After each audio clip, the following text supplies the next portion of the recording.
JBNN keep you informed. I'm Michelle Jones, and in the news, Amoi Leon-Issa ordered to give police access to her phone by 4 o'clock today.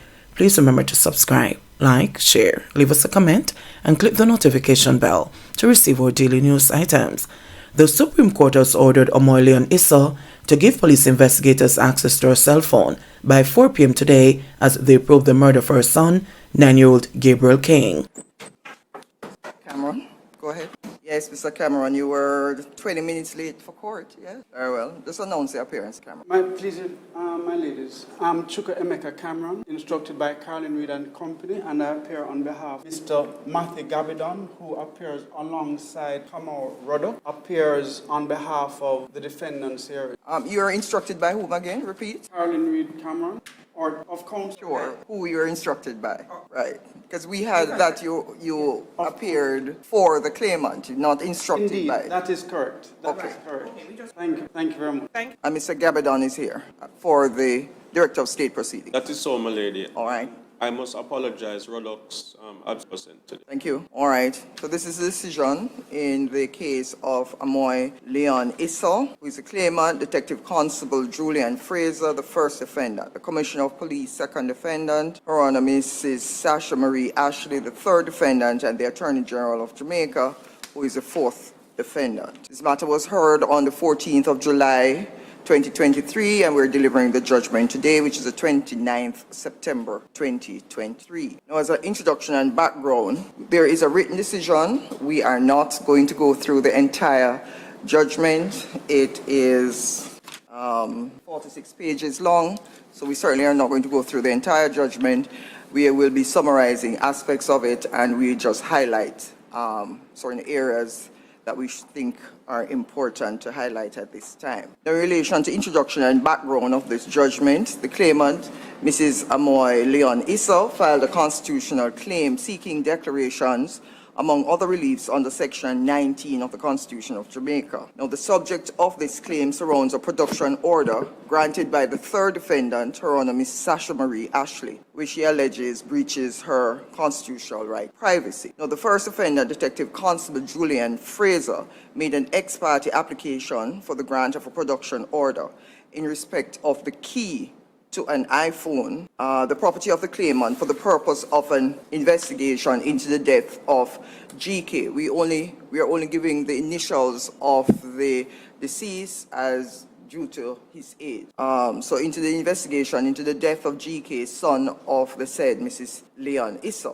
The murder of GK occurred on Thursday, January 13th, 2022, about 11:30 a.m. between Oak Hill Avenue and Fairfield Avenue, Fairfield Estate in the parish of St. James. Now, on Tuesday, September 6, 2022, the production order was granted by Her Honor Mrs. Sasha Marie Ashley in the St. James Parish Court, and we in fact detail what the original production order, the contents of the original production order. Now, the production order granted was upon an ex parte application of Detective Constable Julian Fraser. On the 4th November 2022, a notice of application for court orders was filed at the St. James Parish Court by Carolyn C. Reed and Company, attorneys at law on behalf of the claimant, seeking a discharge or in the alternative, a variation of the production order and an extension of time within which to comply with the order. The application was heard between January 14th and 18th,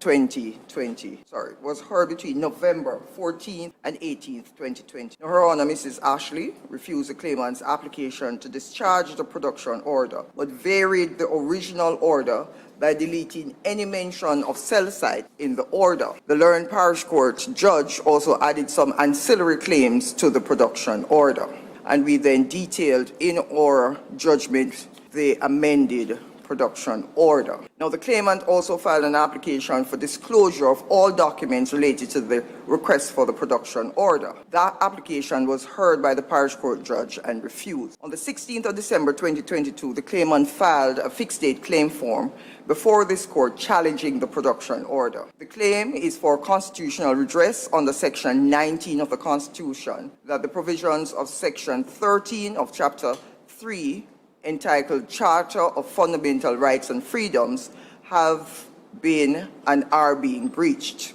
Now, the claimant sought a number of declarations in his application. He also sought a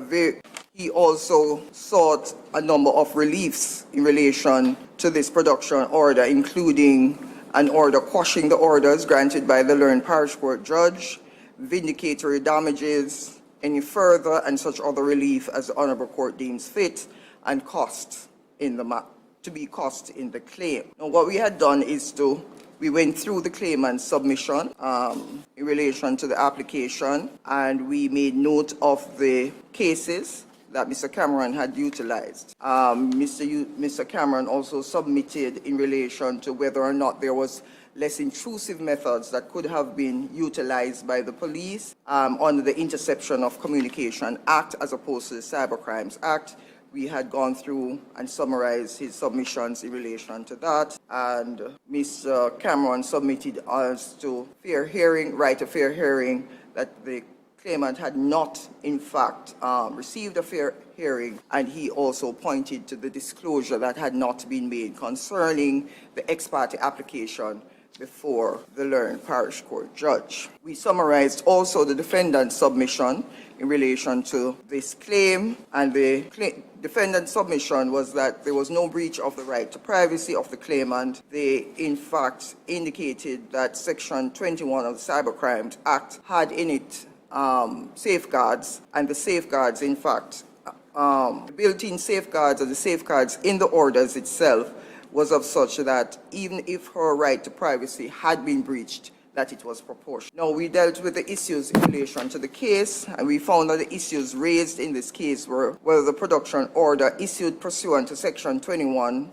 of the Cybercrimes Act breached the claimant's right to privacy. 2, if there was a breach, was it proportionate? 3, were there any orders that could have been made by the learned parish court judge that would have been less intrusive? And 4, were the orders made in the production order too wide and so breached the claimant's right to privacy? We then went through a discussion as to the scope of the right to privacy. We had dealt with a number of cases, both local cases, Canadian cases, Privy Council cases that have dealt with the right to privacy. So we had a full discussion in relation to the cases that were submitted, and some that came up through the course of research. Some of the cases that were dealt with in this decision were the Jamaica Bar Association and the Attorney General and the General Legal Counsel, the Queen and Oaks, the case of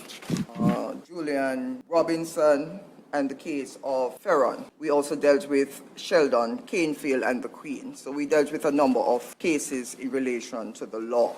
Now, going to the first issue was whether the production order issued pursuant to Section 21 of the Cybercrimes Act breached the claimant's right to privacy guaranteed under Section 13(3)(J)(3) of the Charter of Fundamental Rights and Freedom. Now, we looked at the actual Section 21 of the Cybercrimes Act. We looked at the Charter of Fundamental Rights and Freedoms at Section 13(2) of the Constitution. We looked at the various cases, including the Jampar case, the Canefield case, and we found that the fact of the circumstances of how the phone was retrieved is part of the totality of circumstances that must be considered. And in this particular instance, the discussion of those circumstances may be more appropriate when considering whether the reasonable expectation of privacy in the subject matter of the search may be outweighed by the contravening interests. In other words, whether limiting the claimant's right to privacy is demonstrably justified. And we went on to discuss the case of Oaks.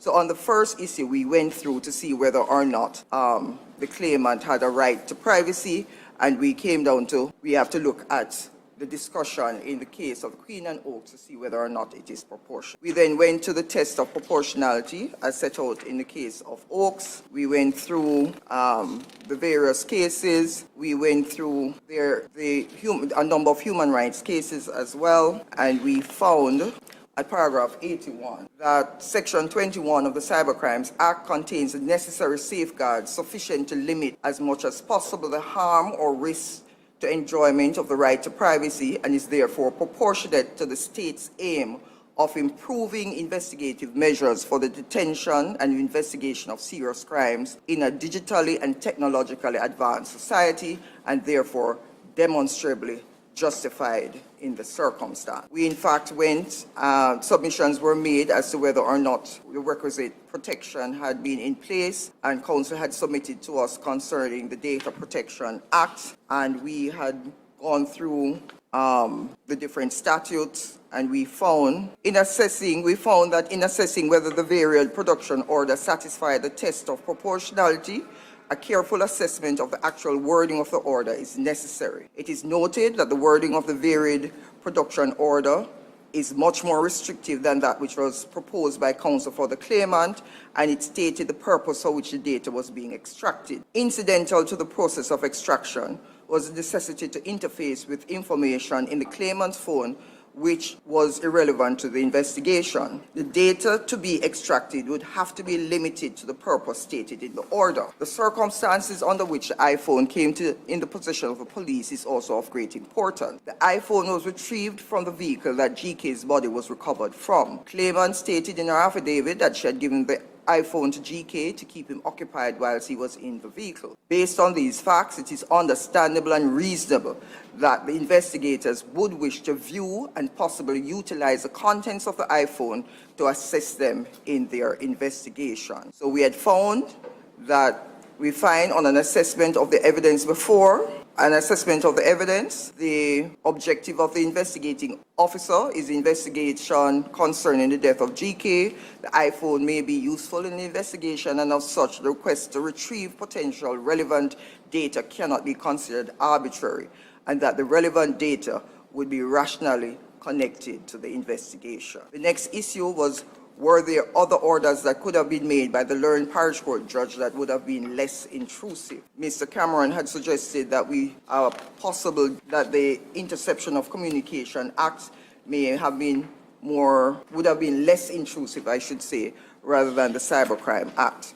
We looked at both the Cybercrime Act and the Interception of Communication Act, and we also went on to look at the Data Protection Act, and we found that the order made was not overarching, and based on the evidence, we conclude that it would be proportional to make an order that the key to access the iPhone be produced. The final issue was whether there should have been disclosure of the application and the affidavit in support that was filed and placed before the learned judge of the parish court. We looked at a number of cases concerning disclosure. We looked at the local case we looked at the Privy Council case of Dawn Satterthwaite. We looked at the Canadian case of the Queen and Gills. We also looked at the case of Altec Limited, and at the end we concluded that it is our considered view that in the case at bar, the circumstances provide and permit the tribunal to impose limitations on the rights of the claimant